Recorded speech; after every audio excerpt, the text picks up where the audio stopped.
Oh, hi there. 2024 has been a strange year for lost media. Some of the biggest discoveries are on the fringes of what we would even consider lost media, making for what, in my opinion, is one of the most exciting years in recent history. So let's get started with my picks for the best lost media discoveries of 2024, beginning with some honorable mentions. The Game of Life, an early 2010s game show that's led to a dedicated lost media search over the last couple years, has finally been declared completely found.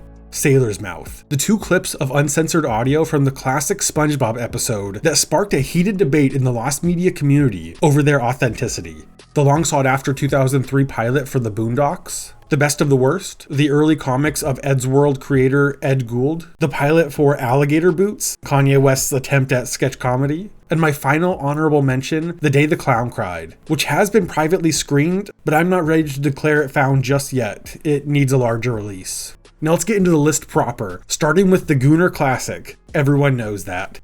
In October 2021, a 17-second clip was posted to What's That Song by user Carl92, asking for help to identify the song and who made it. Carl92 said he found the song on an old DVD backup, full of leftover recordings he made as a kid learning to record audio. The song was known to the community as Everyone Knows That or Ulterior Motives. The clip soon gained a massive following, becoming the most popular unidentified track in the history of What's That Song. But even with so many eyes on the case, no progress was made.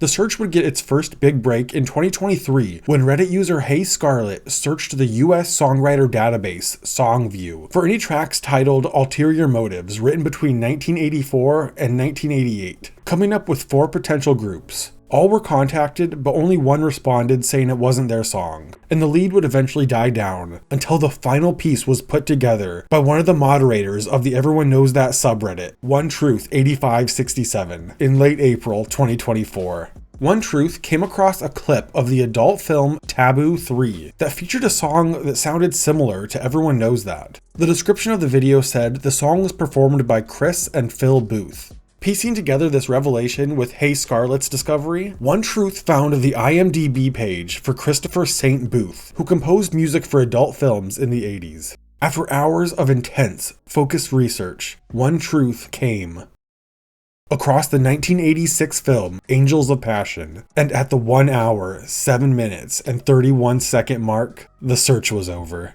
Everyone Knows That was identified as Ulterior Motives by Chris St. Booth and his brother Philip Booth. The brothers embraced their surprise fame, and on June 23, 2024, released their album, Ulterior Motives, the Lost Album, under the name Who's Who, featuring a remake of the song that made them famous. The original master of the song is believed to be permanently lost, but the brothers are still exhausting every possibility to find it. After the song was identified, it was found that the instrumental section of Ulterior Motives was used in a 1992 commercial on Canadian TV for the Private Encounters phone service, without permission from the brothers. As for what Carl92 was doing and where he got this mysterious clip from, I'll leave that one up to you to figure out. Charlie the Steak. Charlie the Steak was a game for iOS developed by Sebastian Haddle of Dynamic Dust in 2013.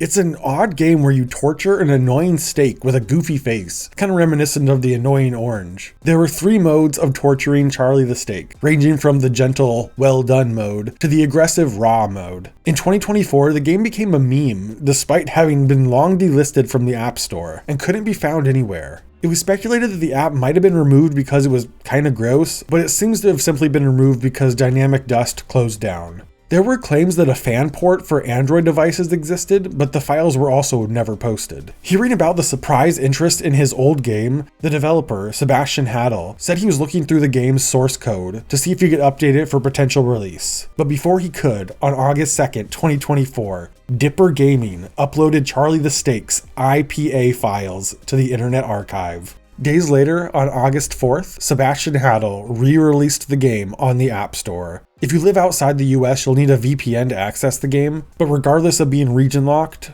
Charlie the Steak is officially found. Get Your Weight Off Me. Michael Jackson's Get Your Weight Off Me was first recorded in 2001 for his album Invincible. The song was cut late in development and was then planned for his upcoming Ultimate Collection in 2004, but once again did not make the cut. The same would happen years later in 2014 for his posthumous Escape album, and because this song teased fans for decades, nearly making 3 separate releases, it became one of Jackson's most well-known unreleased tracks. By 2010, clips of the song began circulating, but it was unclear if they were legit or not. All we knew for sure is that the Jackson estate was in possession of a copy dated March 31st, 2014, the day Escape was announced. This disc was available for auction in 2018, but no one ended up buying it. The song was finally leaked in August 2023, but to further tease fans, this cut of the song removed numerous parts of the track. But on March 17th, 2024, the complete song was finally leaked online, giving fans one of Jackson's most sought-after lost tracks. Lost media comes in many shapes and sizes, but the case of Celebrity 6 might be the first time lost media has come in the form of a shower curtain. In January 2020, Reddit user Tonsta H posted across various subreddits asking for help to identify the celebrities on an old shower curtain they bought in the late 2000s. The curtain featured 8 celebrities in a pop art style. 7 were quickly identified, and Reddit users were even able to find the exact photo the design was based on. Both Celebrity 1 and 3 were identified as Adriana Lima. Number 2 was Josh Holloway, 4 was Jessica Alba, 5 was model Travis Fimmel, 7 was Ian Somerhalder, and number 8 was Orlando Bloom. So as you can see, these celebrities really run the gamut of Hollywood A-listers like Orlando Bloom, to TV stars, to moderately successful models, in pictures taken between 1990 and 2007. But the identity of the 6th celebrity grew to become one of the most pervasive internet mysteries. To further complicate matters, some of the photos on the curtain were edited in various ways. Some designs had small changes to hair, slight modification of clothing, and they even completely removed Orlando Bloom's hands. The photo was so enigmatic that there wasn't even a consensus on the sex of the individual. 35% thought they were male, and 65% thought they were a woman. There were even some convincing arguments that it was Brad Pitt. Tonsta H shared that they had bought the curtain from a shop in Finland, but weren't exactly sure when, narrowing it down to between 2008 and 2009. It was soon found that the curtain was not a one-of-a-kind design, like many had believed it to be, discovering sellers on eBay and Fabric House. Through these eBay listings, the original product number for the curtain was found, leading the search to Latky Mraz, a company based in the Czech Republic. The Latky Mraz website had no sign of the curtain, but it listed a few of their vendors: Clothworks, Robert Kaufman, and Michael Miller. Everyone denied involvement except Robert Kaufman, who refused to disclose their designer's identity. But the final key to solving this mystery came from Reddit user Stefan Morse, who edited the photo to make it more lifelike. And running this through the face search engine Pim Eyes, it clocked a suspect no one had yet considered: model Leticia Sarda. With this information, Reddit user Indigo Room researched Leticia Sarda, coming across photographer Leandre Escorcel, who had frequently worked with Sarda. And on September 8th, 2024, Indigo Room announced that the case was solved. Escorcel confirmed via email that he was the photographer of the mysterious photo, and that the subject was in fact Spanish model Leticia Sarda, proving it with a copy of the original image. Leticia Sarda was informed of the search and ended any skepticism by providing the full version of the photo. Her image was used in the shower curtain without her knowledge. Copeland's Herobrine stream. Minecraft is the best-selling game of all time, a title that it has well earned. And one of the most iconic characters from the franchise is one that never existed in-game: the urban legend, Herobrine. The story of Herobrine originated as a creepypasta posted anonymously to 4chan in 2010. The character has the default skin, but with completely white eyes, and has unusual abilities not seen in the game, like being able to instantly construct something, or possessing animals. After the first post, others would begin to contribute to the lore with their own edited screenshots. Copeland found out about Herobrine through 4chan's V-board and decided to run with it, and photoshopped the character into screenshots of the game, eventually deciding to push things further, faking a Herobrine appearance in one of his streams. This fateful stream aired on August 20th, 2010. About this live stream, Copeland would later write, I spent a little while in Photoshop putting an image of Herobrine on a painting. Yep, it was definitely a painting. And then I put that painting up in a small room in one of my in-progress houses. My map was small at the time. I think I only had 3 houses. Anyways, I started streaming and avoided that room for about an hour to 2 hours to make it seem more legit. I then happened to run into the room and directly in front of the door was Herobrine. I screamed and ran out of the house and turned off the stream. To further sell the hoax, Copeland posted his clip to the Minecraft forum, writing, "Skipped the last 2 minutes." And this post went insane. Many were calling it fake, but it didn't matter. Everyone loved it. And from here on, Herobrine was a legend. But as Herobrine's fame began to rise, and people were looking into what made it so popular, they started to realize Copeland's stream was gone. The stream was held on livestream.com, but wasn't archived. On the Minecraft forums, there existed 2 screenshots posted by Calismer, and these were the only pieces of the stream that still existed. In 2015, the video was remade and claimed to be real until Copeland came along and disproved it. There were a few searches in 2020 trying to use the Wayback Machine, but all they were able to come across was a 3rd screenshot, found by EnderBoss25. EnderBoss contacted Copeland, convincing him to retrieve the video from livestream.com. Sadly, the files were long deleted, and Copeland himself did not have a copy. But then, on July 15th, 2020, Copeland's lost livestream became the latest victim of the Jorge effect, when YouTube user Brutal Little Fomp came forward with a copy. They were there when Copeland was streaming the video and immediately downloaded it, where it sat on a hard drive for 14 years, only figuring out it was being searched for after watching Blame It on Jorge's video about the stream. The Backrooms. From one cultural juggernaut to another, the Backrooms is one of the most important memes of modern internet history, popularizing the concept of liminal spaces, inspiring TV shows, video games, and it's even getting its own movie. The Backrooms have expanded to refer to a variety of off-putting spaces, but the original story goes that the Backrooms is a purgatory-like realm just outside the confines of our reality, made up of massive, seemingly endless liminal spaces with harsh lighting, moist carpet, and a sickly yellow hue. The Backrooms creepypasta originated on 4chan's X board on May 12, 2019, in a thread asking users to post disquieting images that just feel off, using the now iconic Backrooms photo as their example. A user responded with their own disquieting image and a story to go along with it. Another anonymous user then combined this story with the image that started the thread, creating the legend of the Backrooms. The story took on a life of its own from here, being greatly expanded upon, but along the way, the source of the iconic photo became lost. No one could figure out where this image came from. A massive search ensued that led to a few conclusions. The photo had been circulated on 4chan in prior years. The earliest example they could find is from April 2018, but this image did contain a file name. Through the file name, the original Backrooms photo was finally tracked down on May 29th, 2024 by the Virtual World Discord.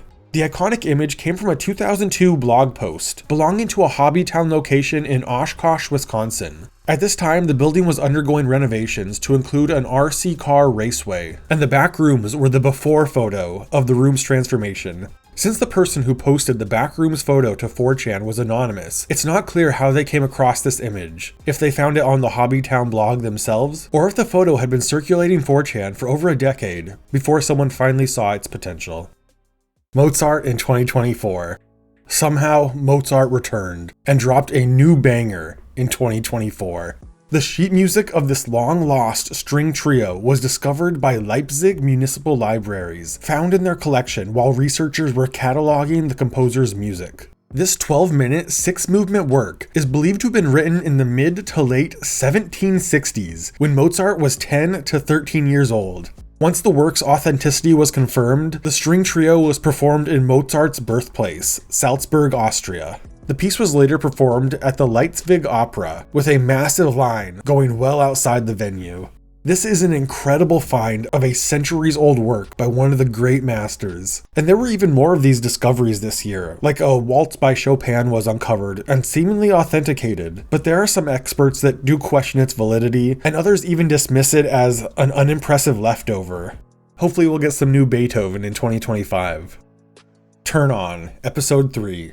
I cannot stress how cool this discovery is. Turn On was a very short-lived American variety show that aired on February 5th, 1969, famously canceled after one single episode. And at least one station in Ohio cut the show mid-episode, and by the time it was meant to air on the West Coast, stations refused to show it.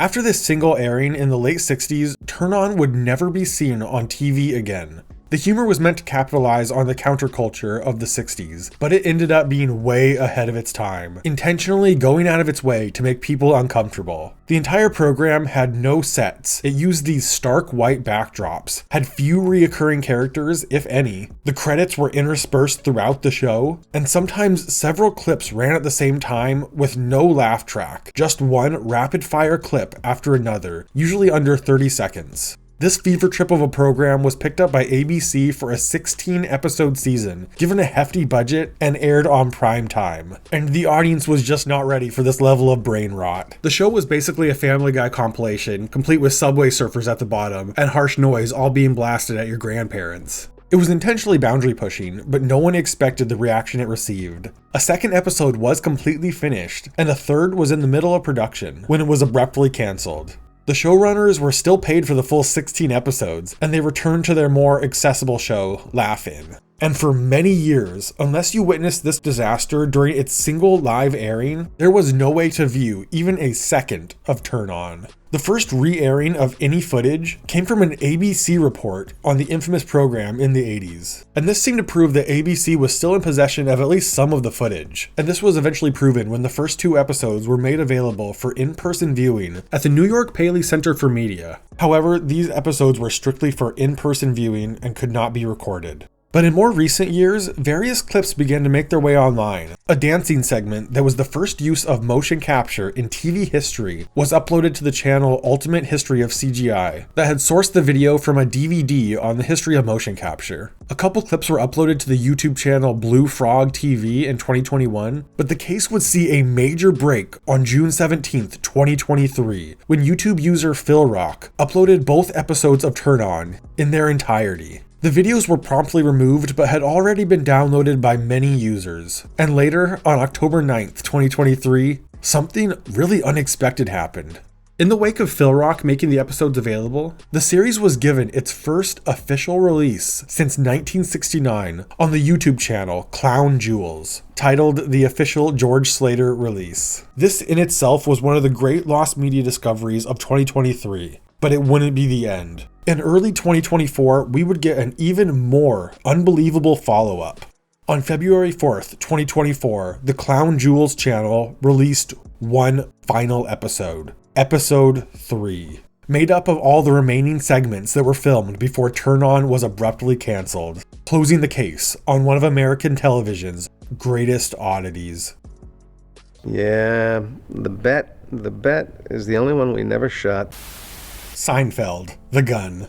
Seinfeld is the greatest sitcom of all time. Some of the writing is still unmatched to this day. The show was known for pushing the boundaries of television standards, but one episode went too far. An episode known as The Bet, or The Gun. Not to be confused with the classic episode The Contest, The Bet would have aired on February 13th, 1991 as part of Season 2. Written by Larry Charles, the future director of Borat, the episode was centered around 2 bets. In the A-plot, Jerry and Elaine made a bet on whether or not Elaine was going to buy a gun for self-protection. And in the B-plot, Kramer comes back from a trip to Puerto Rico and tells Jerry and George that he slept with a flight attendant. Jerry believes Kramer, but George doesn't, and the two follow Kramer to the airport to see the flight attendant in person, betting on whether or not he's telling the truth. And in the end, he was being truthful. The episode would have also officially given Kramer his first name, Conrad. In later seasons, when his name was actually revealed, they would change it to Cosmo. The Bet made it pretty far into development. Sets were built, guest stars were cast, and on December 12th, 1990, they had a table read of the script, but it became apparent that there was going to be trouble. The episode made references to 2 presidential assassinations. At one point, Elaine points a gun at her head and asks, "All right, Jerry, where do you want it? The Kennedy, the McKinley?" While reading this part, Louis-Dreyfus said, "I'm not doing this." The cast started rehearsing the episode, but it only lasted 20 minutes before the cast asked the director to talk to Larry Charles, who agreed not to do the episode. Larry Charles would later say, "You know, it would have been an interesting show, but we couldn't solve the funny problem of it. It never seemed to quite be as funny as it should be, so it was disappointing but also understandable." The series co-creator Larry David and Jerry Seinfeld wrote the replacement episode, The Phone Message, in 2 days. The script for The Bet had become a highly sought-after item for collectors. Copies were known to exist but had never made their way online. That was until April 2nd, 2024, when Reddit user HBOGOT found a copy for sale online and snatched it up, sharing this controversial episode of Seinfeld 30 years after it was written. Episode 93.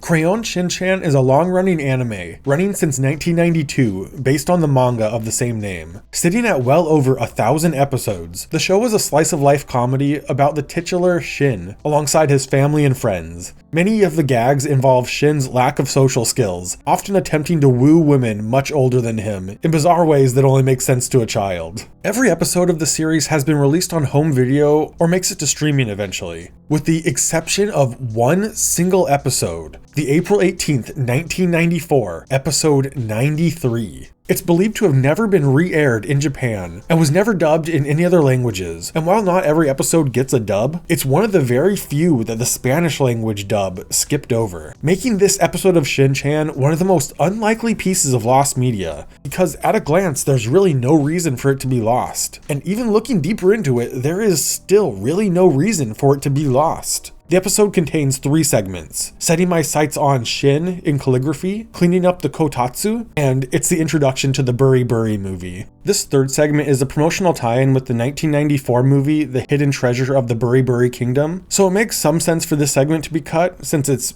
outdated. But there are other episodes of Shin-Chan with segments just like this that were excluded for home release or streaming. But even then, these cut segments make their way online in some form, and the other segments of these episodes are still included in official releases.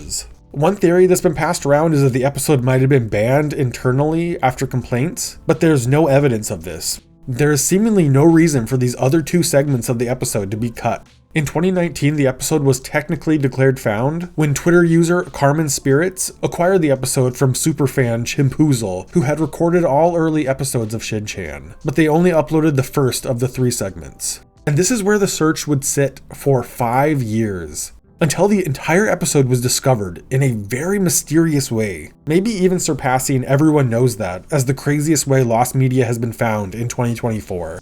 On November 18th, Reddit user Seth Sears uploaded the entire episode to the Internet Archive, explaining how they came across it on Reddit. I'll skip some of the preamble since I've already covered it. The version that I have is not the official release. My parents are a couple of old school Gen X anime fans who were involved in tape sharing and fan dubbing circles back in the 90s. The Crayon Shin-Chan tapes, which I grew up watching, were taped off the Hawaiian, Japanese language TV station KIKU Honolulu. The tapes are pretty much raw TV recordings, complete with station interstitials and contemporary advertisements. These date the airing of episode 93 to sometime in the spring or summer of 1995. At this early stage, I don't know much more about the circumstances of how the tape was made than that. My parents got the tape from a friend who had got it from some other person, so they don't really know much more about it than I do. Though my dad did mention the man who subtitled the KIKU broadcasts was named Carlin Tomonaga. I don't know why episode 93 has never been re-aired or put on streaming, but speaking as someone who grew up watching it, there's nothing particularly creepy or unusual about the episode. It's not cursed and it's not weird. It's just a very ordinary episode of Crayon Shin-Chan. Honestly, the fact that it's completely unremarkable in content, aside from the promotional movie segment I guess, makes its obscurity all the more puzzling. I watched the episode to see for myself if there was anything crazy about it, and yeah, there's a section where Shin whips it out. He what? He took it out. And I assumed this is why the episode was banned. Something like this would never fly on Western television, especially on a show aimed at children. But I learned that this is a common occurrence in the show, and is just an acceptable form of body humor in Japanese culture. So now we can rejoice in this piece of lost media being found. But between the fan dubs, a mysterious man named Carlton Tomonaga, and the unexplained reason why this episode was buried, we are just left with more questions on this one. Foodfight is one of the most infamously bad movies of all time. It's just one of those movies that make you wonder what happened behind the scenes to produce something this irredeemable. And over the last year, there have been some unbelievable developments in the lost media surrounding this cursed film. In January 2024, the movie's novelization was found and uploaded by Tiffany Amber. The novelization seems to use an early version of the film's script, with some scenes where the store would have flooded at the end. In May, the complete work print of the movie was uploaded by Ziggy Kashmir that uses concept art, unfinished and unused animation, placeholder text, and so much more. Ziggy would also post concept art that included the long-rumored adult 3D model of the movie's villain, made at the request of director Larry Kasanoff. But the discoveries would not stop there. For a while, we've known about the existence of a Foodfight video game based entirely on one single video taken at the 2006 E3 Gaming Expo. But Ziggy Kashmir was able to uncover more about this strange video game. The Foodfight game was in development by Cat Daddy Games in the mid-2000s, and they made far more progress than I ever could have expected. The game would have been split between platforming sections with Dex and flying sections with Daredevil Dan, featuring some of the movie's voice cast. The game was planned for PS2, GameCube, Wii, Nintendo DS, and Game Boy Advance at various points in development, and was cancelled in 2008. Ziggy was able to get in contact with Cat Daddy Studios, who provided Ziggy with all of the game's files that they still had, which sadly did not include a playable build. Foodfight seems to have an endless amount of lost media surrounding it, so here's to more Foodfight in 2025. Even though Lost Wave isn't really considered lost media, but rather lost media adjacent, there's no amount of semantics that can make the most mysterious song on the internet anything other than the greatest lost media discovery of 2024. As a young man living in the 80s, Darius recorded songs off the radio onto cassette tapes, mainly off the German radio station NDR. Over the years, he accumulated a number of songs that he didn't know the name of or the band that made them. And in 2004, his sister Lydia bought him a website where he would try to crowdsource answers to his collection of mysterious songs. Eventually, each one of these songs would be identified, with the exception of one single track that has eluded all explanation. A track that became known as the most mysterious song on the internet. The song would slowly gain momentum, achieving major attention in 2019, where it baffled listeners around the world as to how such a catchy song could remain unidentified in the age of the internet. The song was torn apart for any details that could lead to its source. The synth that was used in the track was identified as a Yamaha DX7 that was first made in mid-1983. The Technis tape deck that Darius recorded the song with was manufactured in 1984, and many of the other songs on the cassette that contained the mysterious song were from 1984, giving the search its most likely time frame. And over the years, some bands claimed the song just to get their 15 minutes of fame. Christian Brandl and Ronnie Urini claimed that they made the mysterious song, even going so far as to present a lyric sheet and a demo of the song that was clearly just AI generated. But the most convincing band to claim the song as their own was Statues in Motion. They were actually one of the first groups suggested all the way back in 2007, but were ruled out since their only album did not contain the song. And when contacted in 2019, they denied the song was theirs. But years later, when circling back on old leads, Statues in Motion were contacted again, and this time they said they did make the mysterious song. This created a shitstorm. Some applauded the song as found, while others remained skeptical because things just didn't add up. Statues in Motion never provided any proof that it was their song and got angry when people asked for it. Some were content in believing Statues in Motion made the song, but over time the consensus became that unless there was evidence, the search was still on. Dedicated investigators would learn more and more about the song, but we never got any closer to understanding who made it. But Reddit user Marion1412 did not give up. They set their sights on the Hörfest Music Festival in Hamburg, Germany, an annual event meant to showcase up-and-coming musicians, some of whom had their music played on NDR. Information on the music festival was hard to come by, but Marion came across an article in the German newspaper Nordwestzeitung that listed, among others, the band FEX as one of the performers at Hörfest. Through this article, Marion was able to identify members of the band and get in touch with them, leading to November 4th, 2024, where they shared their findings on Reddit.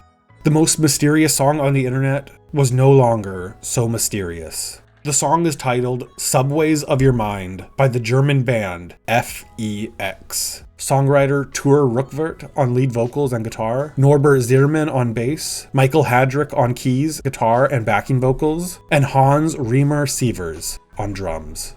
all members of the band are still alive. On November 7th, 2024, 3 of the 4 members played an acoustic version of the song on NDR.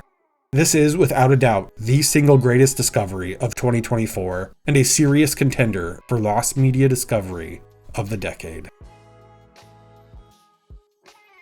Thanks for watching. If you made it this far, consider liking the video and subscribing to the channel for more Lost Media content. And please let me know your favorite Lost Media discovery in 2024. Shout out to my top tier Patreon supporters, Miss Dana, Vinny Cataldo, Odesta Honeycrisp, and Otterly Happy. Thank you all so much. This is Mike with All Things Lost. I'll see you soon.